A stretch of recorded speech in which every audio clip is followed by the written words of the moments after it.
pas du tout pensé à Butor en fait en écrivant le livre. Je m'en suis rendu compte après. D'ailleurs, la modification, c'est pas un seul voyage en fait. Le narrateur raconte plusieurs de ces voyages en train. Et en fait, j'avais oublié, parce que c'est effectivement un livre que j'avais lu quand j'étais au lycée, je crois, si je me souviens bien. Et j'avais oublié cette histoire. Et c'est après,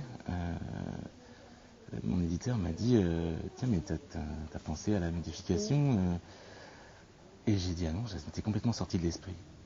Et donc j'ai repris le livre. Effectivement, il y a des points communs. Enfin, moi, j'ai pas du tout l'envergure de Michel Butor, mais c'est un grand livre de modification.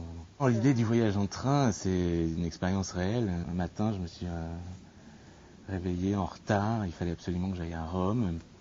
J'avais une gueule de bois terrifiante. Et j'ai pris le train, changé à Milan. Et quand je suis arrivé à Rome, je me suis dit, parce que je cherchais un point de vue pour le livre, une voie narrative qui réussisse à concentrer et à tenir toutes ces histoires. Et je suis arrivé à Rome et je me suis dit, voilà, j'ai trouvé, c'est ça. Il faut cette verticalité horizontale, c'est un peu contradictoire, mais s'oppose à tous ces méandres de récits et de personnages. Ça tient le livre du début à la fin.